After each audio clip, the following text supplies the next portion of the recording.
Um combinado entre gestão ambiental, gestão da qualidade e gestão da qualidade e gestão ambiental. Aí chega na introdução, apresento o que é SGI, apresento tudo mais, mas esqueço de apresentar o que é gestão ambiental, falando que também entra a gestão ambiental, de repente até gestão de responsabilidade social.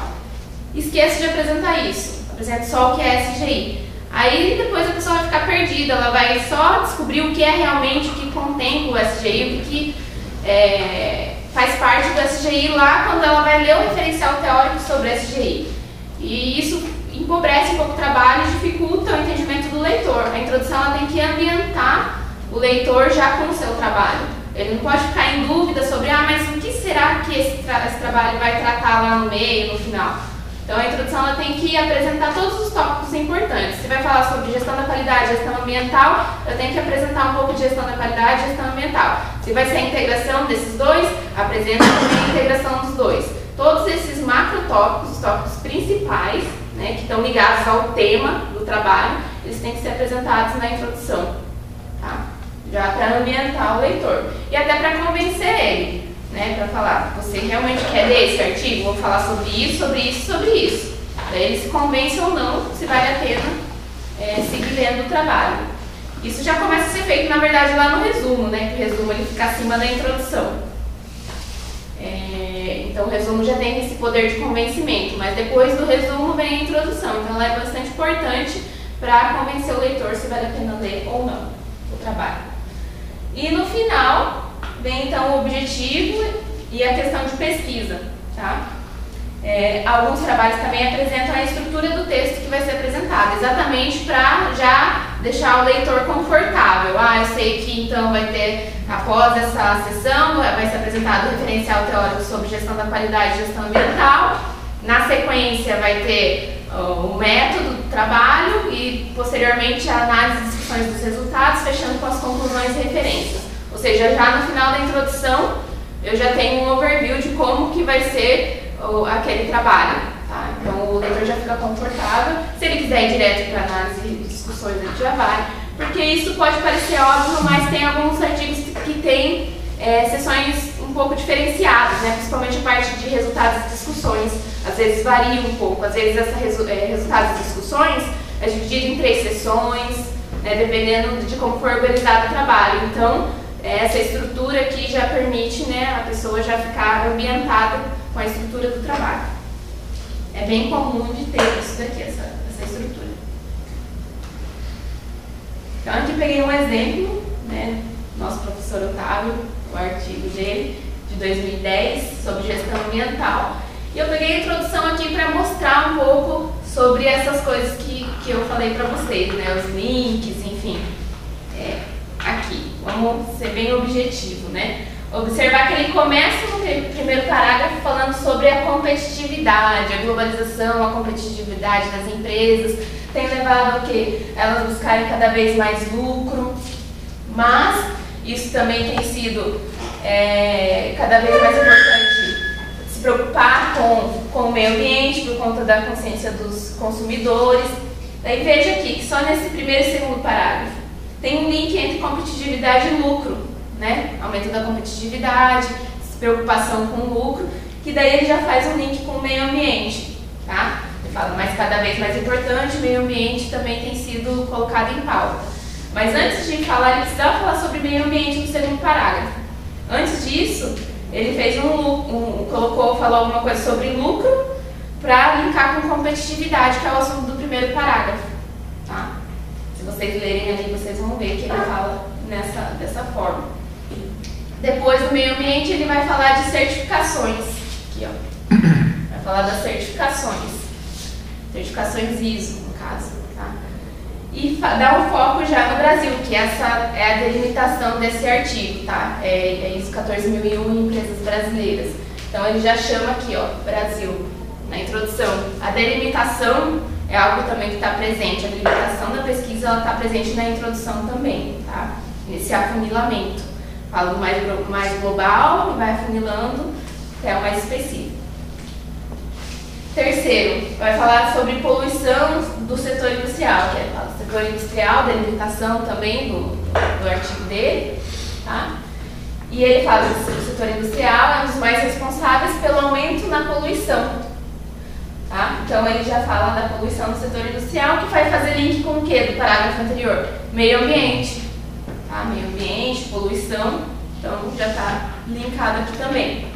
E daí ele fala sobre a ISO 14001, aqui ele fala pela primeira vez, nesse contexto, sistema de gestão ambiental baseado na ISO 14001, e a ISO 14001 faz link também com o meio ambiente e certificações, ou seja, nada do que está nesse parágrafo não foi anunciado no parágrafo anterior, isso desde o início, tá? Nada do que foi falado aqui tem que ter um link no parágrafo anterior. E no quarto ele fala só sobre ISO 14001, tá? Mas por quê? Porque antes aqui ele fez uma chamada da ISO 14001, tá? Ele falou só sobre ele, falou um pouco da importância da ISO 14001, e daí aqui ele realmente falou o que é, etc. Falou só sobre isso. Mas então vejam que existem esses links, tá? E não só os links, tá? Também do mais geral para o mais específico, tá? Do mais geral para o mais específico, sempre com links. Essa é a chave de uma boa introdução. Vocês podem fazer esse exercício em outros artigos que sejam bons, que vocês vão encontrar. A Thalita tem um bom exemplo, né, Thalita? Depois ela vai mostrar pra gente da introdução dela, que o Otávio elogiou bastante. Ele falou que tem os links e tá dessa forma do mais geral para o mais específico. Tá? O referencial teórico ele vai seguir a mesma lógica, né? Tem que ter o link entre os parágrafos também, né? Isso em todo o texto, não só na introdução. Mas ele tem que dar um panorama geral dos principais tópicos, então, que vai tratar o artigo, né? Se o foco é gestão da qualidade, esse novo de forma integrada, então eu tenho que apresentar os dois isoladamente, depois os dois integrados, tá? Isso é referencial teórico. Contemplar os tópicos e subtópicos que fundamentam a pesquisa, tá?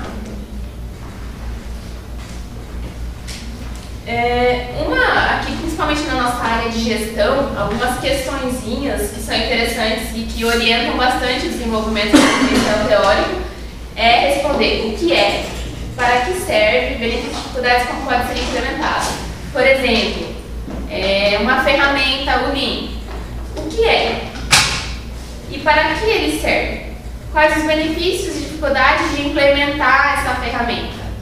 E como que ela pode ser implementada, né? Quais são os tipos de ferramentas? Seguindo essa lógica, você já tem uma fluidez, né, indo do mais geral para o mais específico, e apresenta tudo que tem que ser apresentado num referencial teórico, tá? Isso em termos de um artigo e também de uma dissertação. Na dissertação, né, ou na tese, você pode ir até mais além, dar mais detalhes, sempre detalhando. Mas de forma essencial, o que não pode faltar é isso, responder essas questõezinhas. Se alguém tiver mais alguma coisa a acrescentar também, eu acho que essas questões elas já dão um panorama geral para um referencial teórico. Tá? Normalmente, o referencial teórico, ele a gente não dá foco no histórico, né? Contar a história, gestão da qualidade, contar a história da gestão da qualidade. Normalmente não é isso que acontece, a gente foca nessas questões mais práticas. A não ser que seja um artigo de revisão da literatura, de gestão da qualidade, aí convém você dar um overview, né, de linha do tempo, desde quando, até quando, aí pega esse perfil mais histórico. Mas se não for esse o caso, o foco é algo mais prático mesmo, dar uma ambientação para o leitor a respeito daquele tema. As informações, na verdade, que vão dar base para ele poder compreender os seus resultados, tá? Que depois os seus resultados vão ter a ver com gestão da qualidade, vão ter a ver com gestão ambiental. Então o leitor, ele lendo o seu referencial teórico, ele vai ter condição de entender os seus resultados e discussões. Tá? Termos, né? Sistema de gestão ambiental. O que é um sistema de gestão ambiental? Depois você vai falar lá nos seus resultados e discussões sobre o sistema de gestão ambiental da empresa A, da empresa B, assim. Mas se você não falou no seu referencial teórico o que é um sistema de gestão ambiental, isso vai comprometer a pessoa, né, que está lendo, de entender o seu artigo. Então, prestar atenção nessas questões. O referencial teórico, ele ambienta o leitor e dá condição para ele entender os resultados. Materiais e métodos. ele vai ter uma sequência lógica também. Normalmente começa com a classificação da pesquisa, tá? Se ela é qualitativa, se é quantitativa, enfim. Depois descreve o design e fluxo da pesquisa, uma figura, normalmente a gente coloca, descrevendo as principais etapas e a sequência, né, dessas etapas. Descreve os procedimentos de coleta de dados, né, pode ser de diversos tipos de coleta de dados, você vai descrever como que foi feito, onde que foi feito, quando que foi feito, tá? Quem que, se for entrevista, quem que eu entrevistei, qual foi a qualificação das pessoas que eu entrevistei, tá? Descrever esses procedimentos de coleta de dados. O que é importante, né, em termos de escrita? Essa é a estrutura, né, a lógica, em termos de escrita. Transparência e reprodutibilidade, tá? Se alguém, né, quiser ir numa empresa e verificar, né, as mesmas coisas que você verificou no seu estudo, é possível você disponibilizou um protocolo de coleta de dados, né, para que uma pessoa possa verificar se é realmente isso, perguntar numa outra empresa, ver se está de acordo ou não. Essa questão de reprodutibilidade, transparência, tem detalhes suficientes para que eles possam ser reproduzidos por outros, né? Como eu falei. Também manter, sempre quando você está tratando de alguma empresa, né? Falar empresa A, empresa B, empresa C, não colocar o nome da empresa, né? Normalmente a gente faz assim. Ordem cronológica e precisa, tá? Sempre. E é normal também a gente fazer uso de algumas figuras e tabelas no método, principalmente a figura do fluxo metodológico, porque dá uma visão mais clara para quem lê, né, a sequência de qual foi a sequência lógica das etapas de desenvolvimento do método. Tá? Se for o caso, tabela. Se tiver muitas informações, também dá para concentrar elas em uma tabela. Então aqui que eu falei, né? Primeiro, a classificação da pesquisa num artigo, essa figura ela não aparece. Você só coloca logo no primeiro parágrafo, essa pesquisa é qualitativa, não precisa colocar figura. Mas num trabalho mesmo mais completo, dá para colocar a figura de classificação da pesquisa com destaque as que são aplicáveis ao estudo. E o fluxo metodológico, que são as etapas, né? Que ela começou com uma definição do tema, questão de pesquisa, depois referencial teórico, depois elaboração de protocolo de coleta de dados, enfim, toda a sequência da método, não a sequência do artigo em si, a sequência de desenvolvimento da pesquisa, tá? Essa sequência.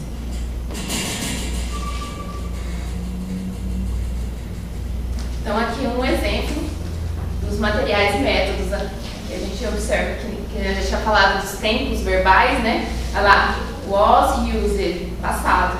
Aqui, isso daqui é um artigo, já foi feito, então tempo sempre no passado.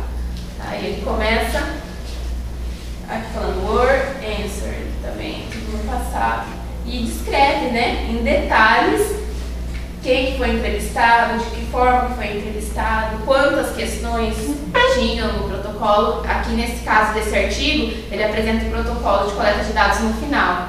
Tá, então é que eles falam, foram 7 questões. Quais são? A pessoa pode consultar lá no final, ele vai fazer a chamada pro apêndice, tá? Mas ele dá de forma bastante detalhada, de forma que possibilitar a reprodutibilidade dos resultados. Tá? Aqui no caso do projeto de pesquisa, eu tinha falado lá no começo, né? No caso é importante o cronograma. Tá? Aquela visão também gráfica, que trimestre, as atividades. No primeiro trimestre eu vou fazer revisão bibliográfica, do referencial teórico. O que é que está até o final, né? Algumas pessoas até perguntam por que até o final. No caso, a gente considera que o referencial teórico ele não é feito só no início da pesquisa. Eu comecei o meu doutorado agora, eu vou fazer o meu referencial teórico, eu começo pelo referencial teórico, né? Eu falei, começo pelo referencial teórico. Mas eu vou levar 3 meses para fazer o meu referencial teórico. Eu fico 3 meses, faço e não vou pegar mais no referencial teórico. Agora eu vou desenvolver só as outras coisas. Mas não é assim que funciona na prática, né? A gente vê que é um processo de aprendizado e a cada mês, a cada semana, a gente está se deparando com algum termo novo, algum assunto novo que a gente identifica que não pode faltar no nosso trabalho. Então a gente acaba adicionando coisas ao nosso referencial teórico ao longo de todo o nosso trabalho. Então, por isso que